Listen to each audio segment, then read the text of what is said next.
तो उसके बाद एक प्लान हुआ था कि जहां पे हमने अभी साइड टेबल दिया है, घूमो,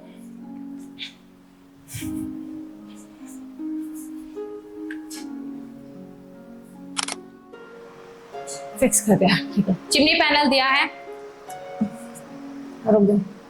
फिक्स कर दिया, यहाँ पे था।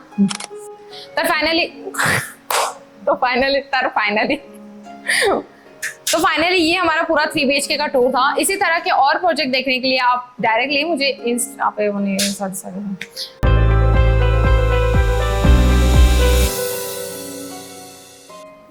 Everyone, welcome back to my YouTube channel best kitchenette. मैं अनम और आज हमारा लोकेशन है जेल रोड साइड, जहां पर 3 BHK फ्लैट में आज हमने पूरा 90% मॉड्यूलर किया और जस्ट 10% हमने होममेड वर्क किया है। इसी के साथ मैं एग्जैक्ट टाइम ड्यूरेशन, कॉस्ट और साइजेस सारी चीज एक्सप्लेन करूंगी। अगर आप अपने लिए प्लान करें तो बहुत अच्छे से आप अपने लिए अपना बजट निकाल सकते हैं। और फाइनली अगर आप इस सारे बड़े बड़े वीडियो को जो शॉर्ट में देखना चाहते हैं तो इंस्टा पे मुझे फॉलो कर सकते हैं, जहाँ पे हमने बहुत सारे रनिंग प्रोजेक्ट, कंप्लीट प्रोजेक्ट के बहुत सारे रील्स शेयर किए, ताकि आपको बहुत अच्छे अच्छे आइडियाज आते रहेंगे और नए नए लैमिनेट्स और मटेरियल्स के नए नए वेरिएशंस आपको देखने के लिए मिलेंगे। राइट नाउ ये हमारा मास्टर रूम है, हम शुरू मास्टर रूम से करेंगे क्योंकि एग्जैक्ट यहाँ पे एक बेडरूम है और मेरे राइट साइड में एक बेडरूम है, तो शुरू हम यहाँ से करेंगे। तो इस पूरे बेडरूम की अगर मैं साइजेस एक्सप्लेन करूँ तो सबसे पहले मैं बता देती हूँ, ऐसा ये लगभग 16 फीट का है और ऐसा ये लगभग 18 फीट का है। तो यहाँ पर अगर आप देखोगे तो जितना नेसेसरी हमें लगा उतना ही फर्नीचर हमने प्रॉपरली ऑर्गेनाइज किया है। यहाँ पे हमने 6 बाय 6 का बेड ऑर्गेनाइज कर दिया जितना हमें रिक्वायरमेंट था। देन वहां पे कॉर्नर में हमने एक साइड टेबल रख दिया है और यहाँ पे हमने वार्डरोब ले लिया 6 बाय 7 का वार्डरोब। और यहाँ पे जो कॉम्बिनेशन आप देख रहे हैं, यहाँ पे फ्लूटेड लैमिनेट यूज हुआ है क्योंकि मोस्टली लोग एक्चुअल लोअर्स लगाना चाहते हैं, जबकि हम एक्चुअल लोअर्स नहीं लगा सकते क्योंकि उनके साइजेस में काफी फर्क हो जाता है लैमिनेट के अकॉर्डिंग। तो यहाँ पे हमने फ्लूटेड लैमिनेट यूज किया है। आप देखोगे साइड से भी बहुत अच्छा यूनिक कलर्स लगता है और हमेशा आप साइड से डार्क शेड लीजिए ताकि रूम को एक अलग सा लुक आ जाता है जैसे आप इंटर करते हो। तो यहाँ पे हमने जो हार्डवेयर का कॉम्बिनेशन रखा था वो ब्लैक, क्योंकि स्काई ब्लू के ऊपर ब्लैक शेड बहुत अच्छे से लुक देता है। देन यहाँ पे हमारा जो भी कस्टमाइज था इनसाइड वो हमने कस्टमाइज कर दिया।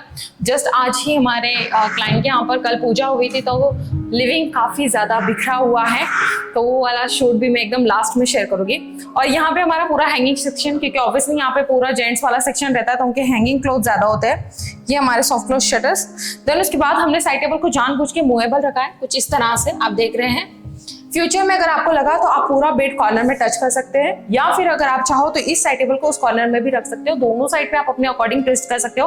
अगर मोस्टली यहाँ पर ज्यादा ड्रेसिंग की नीड नहीं है तो आप जब साइड टेबल के ऊपर मिरर लगा दोगे तो आपका ड्रेसिंग का पर्पस भी क्लियर हो जाएगा। बट आज जब हमने विजिट की तो पता चला कि क्लाइंट को एक ड्रेसिंग की रिक्वायरमेंट है, तो हमने प्लान किया कि हम साइड टेबल को उस कॉर्नर में शिफ्ट करके उसके बैक साइड पे स्टोरेज बॉक्स बना देंगे ताकि जो हमारा ड्रेसिंग का पर्पस था वो क्लियर हो जाएगा।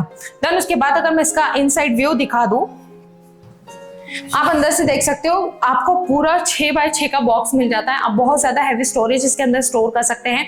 अगर जो बहुत रेयर मटेरियल है वो भी अगर आप अपने घर का इसके अंदर स्टोर करना चाहो कर सकते हैं। पूरा हाइट रहता है, पता नहीं चलता और हर कोई इसे काफी इजीली ऑपरेट कर सकता है, काफी अच्छा है। देन उसके बाद मॉड्यूलर में आप देखोगे तो सारी चीजें, पूरा फर्नीचर मॉड्यूलर है। आप कैसे जज कर सकते हो, जैसे आप पीछे से आ जाइए, ये हमारा बेड है। बेड के पीछे आप देख रहे हैं विंडो जो होती है उसका कड़पा होता है, कड़पा हल्का सा आधा इंच बाहर की तरफ होता है। तो ये जो गैप है, मेरे 4 फिंगर्स अंदर जा रहे हैं, तो ये गैप इतना सा आपको फेस करना पड़ता है क्योंकि ये पूरा मूवेबल है। फ्यूचर में अगर आप किसी और जगह पे शिफ्ट होना चाहते हैं तो आराम से आप इसको मूव कर सकते हैं। वार्डरोब भी पूरा मॉड्यूलर में है, बाहर से कितना लुकिंग अच्छा दिख रहा है ना। तो यहाँ पर आप देखिए पूरा एल पट्टी पे टाइट है। अगर फ्यूचर में आपको अगर पूरा वार्डरोब बाहर रिमूव करना है, इजीली आप सारे इसके जॉइंट्स ओपन करके बाहर की तरफ आपको जहां जाना है वहां पे आप इसको असेंबल कर सकते हैं। चाहे आपको एक रूम से दूसरे रूम में शिफ्ट होना है, सेम आपके फर्नीचर के साथ इजीली आप इसको पूरा मूव कर सकते हैं। ज्यादा कुछ नहीं करना है, आपको सिर्फ हमारे कंपनी के हेल्पलाइन नंबर पे कांटेक्ट करना है। कंपनी 1 दिन के अंदर आपका पूरा फर्नीचर शिफ्ट कर देती है। उसके बाद आती है ये वाली बारी, ये है हमारा मास्टर बेडरूम 2।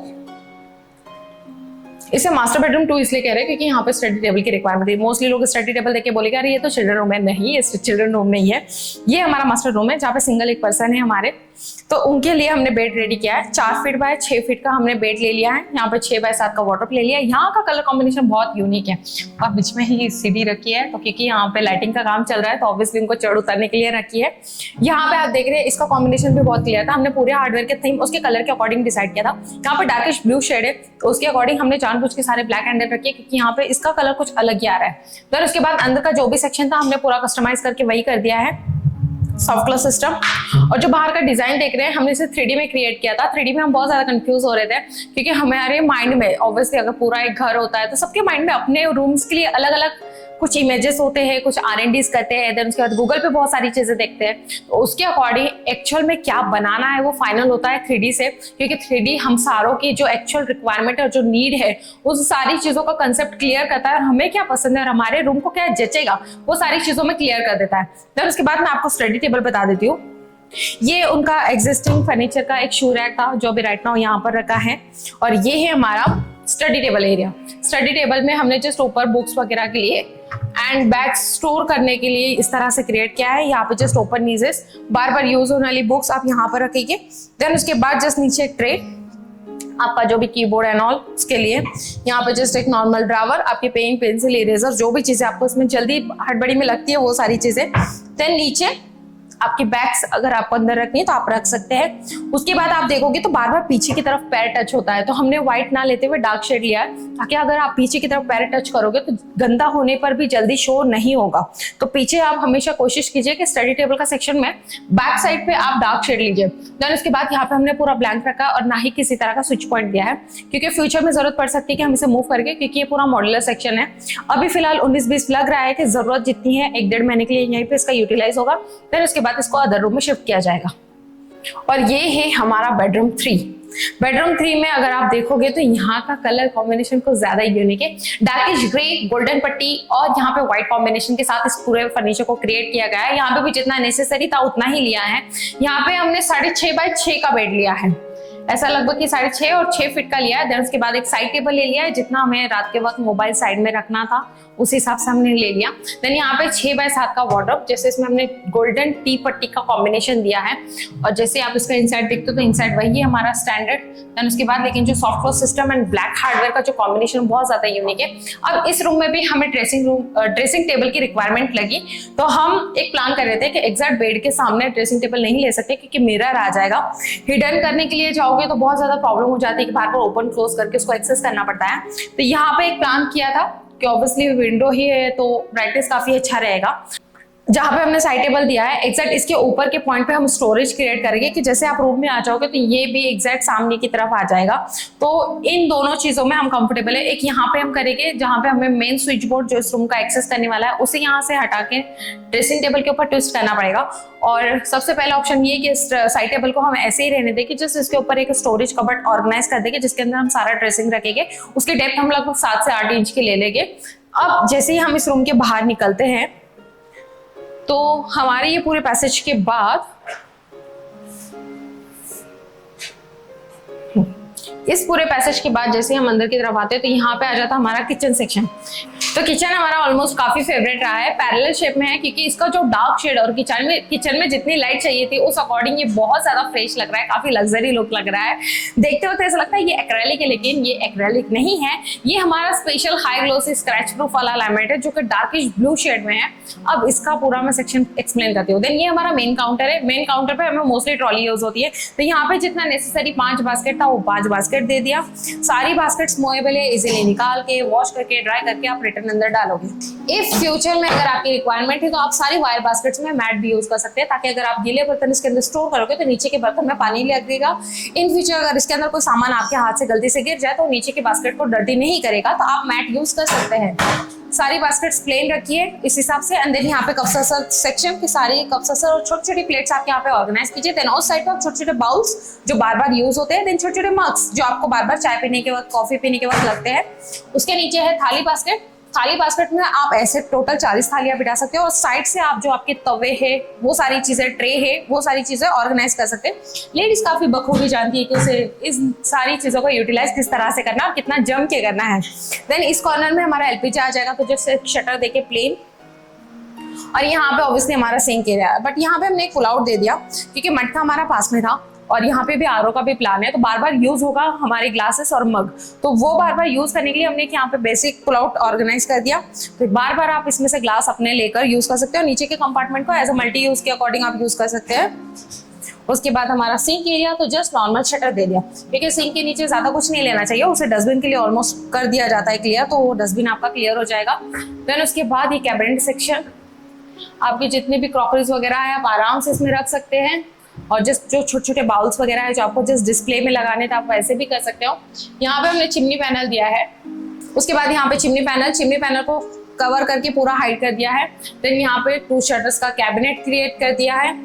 अब मैं इसके साथ साथ एक्सप्लेन करती हूँ किस हिसाब से प्लान किया था। कुकिंग एरिया है तो ऑब्वियसली सारी बास्केट्स यहाँ पर आ जाएगी, ऊपर की तरफ चिमनी आ जाएगी और बार बार यूज होने वाले मसाले के आइटम आप लेफ्ट या राइट में रख सकते हो जिस हैंड का आपका ज्यादा यूज है। देन उसके बाद सिंक के ऊपर कभी भी आरओ सेक्शन ले लीजिए, जैसे कि यहाँ पर मटके का प्रॉब्लम हुआ, मटके का प्रोविजन हुआ है, फ्यूचर में अगर आप रहे तो इसको आप उस तरह से कवर अप कर सकते हो। यहाँ पे आरओ के सेक्शन के लिए भी सारी चीजें करके रखी गई है। देन उसके बाद बैक काउंटर में जब आप आ जाते हो तो बैक काउंटर का मोस्टली यूज हमारे हैवी मटेरियल स्टोर के लिए होता है, तो यहाँ पे जो शटर देखिए आप सारी चीजों को हाइड कर सकते हो,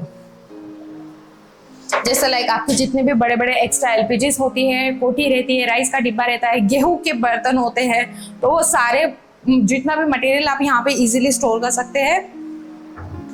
इस कॉर्नर को हमने थोड़ा बड़ा शटर देते हुए हाइड रखा क्योंकि उस तरह से कंपार्टमेंट था, क्योंकि यहाँ पे प्लेटफॉर्म को सपोर्ट था, तो यहाँ पे भी आप बहुत सारी बड़ी बड़ी चीजें स्टोर कर सकते हैं। ऊपर की तरफ जस्ट प्लेन कैबिनेट है, आप अपने जितने भी जस्ट क्रॉकरी वगैरह आपको ऑर्गेनाइज करनी है आप आराम से ऑर्गेनाइज कर सकते हैं। बैक साइड के प्लेटफॉर्म पे मोस्टली जितने भी आपके अप्लायंसेस है वो सारी यूज है, वो चीजें आप यूज कर सकते हैं। देन ये वाला जो कंपार्टमेंट है ये फ्रिज के लिए एम्प्टी रख दिया गया है। ऊपर लॉफ्ट ऑलरेडी बना था, जस्ट हमने शटर देके कवर अप कर लिया। फाइनली लैमिनेट की बात करेंगे तो जैसे मैंने बताया स्क्रैच प्रूफ लैमिनेट है, हाई ग्लॉसी एक्स्ट्रा स्पार्कल्स है और ऐसे स्टॉपेज का कॉम्बिनेशन क्रिएट किया गया है। जब फाइनली आप लोग चिमनी की बात करते हो तो चिमनी के ऊपर से जब आपका आउटलेट जाता है तो आप लोग काफी ज्यादा प्रॉब्लम ले लेते हो कि आप इस पाइप को हाइड कैसे करें। तो जैसे आप ऊपर का लुक देख रहे हो, ऊपर हमने प्लाई के शेल्फ से उसको कवर अप कर लिया है जितना हो सकता था उतना, कि ऑलरेडी वो पाइप मोल्ड कर दी गई है। देन उसके बाद ड्राई बालकनी से वो आउट हो चुका है, तो जस्ट वहां से बाहर निकल के वो बाहर की तरफ आउट हो चुका है। तो ये काफी कंफर्टेबल था राइट नाउ इस कंडीशन में उसको फेस करने के लिए। अब इसके बाद मैं मोटा मोटा आपको लिविंग का टूर करा देती हूँ। और जैसे आप लिविंग रूम को देख रहे हैं तो लिविंग रूम में हमारा बहुत प्यारा सा टीवी यूनिट हमने ऑर्गेनाइज कर दिया है। फिलहाल कल ही यहाँ पर पूजा हुई है तो काफी रूम अभी फिलहाल राइट नाउ बिखरा हुआ है, इसका सेटअप भी लग जाएगा। राइट नाउ हमने बाहर बालकनी के साइड पे आधा सोफा बाहर शिफ्ट कर दिया और आधे सोफे को कॉर्नर में टच करके रख दिया, और यहाँ पे हमारे पूरे मंदिर के हिसाब से और हमारी पूजा के हिसाब से सारा प्रोविजन वैसे के वैसे ही रखा है। तो फाइनली ये हमारा पूरा 3 BHK का टूर था। इसी तरह के और प्रोजेक्ट्स देखने के लिए आप प्लेलिस्ट में जाके बिफोर सारे प्रोजेक्ट देख सकते हैं, और जस्ट होममेड की प्रोसीजर वाले आपको सारे वीडियोस देखने हैं तो प्लेलिस्ट में जाके होममेड के और भी बहुत सारे प्रोजेक्ट है जिससे जस्ट हम मिडल में शूट कर रहे हैं, तो उससे भी आपको काफी ज्यादा आइडिया आ जाएगा कि किस तरह आप प्लान कर सकते हैं आपके लिए मॉड्यूलर कंफर्टेबल है या होममेड। इसी तरह के इन्फॉर्मेटिव के लिए आप डायरेक्ट इंस्टा पे मुझे फॉलो कर सकते हैं जहाँ पे सारे बड़े वीडियो को जस्ट शॉर्ट में भी आप मुझे देख सकते हैं। उम्मीद करती हूँ आज का वीडियो आप लोगों को पसंद आया होगा। चैनल को सब्सक्राइब कीजिए, वीडियो को लाइक कीजिए और जितना चाहे उतना शेयर कीजिए। मिलता है नए एपिसोड के साथ, तब तक के लिए बाय बाय।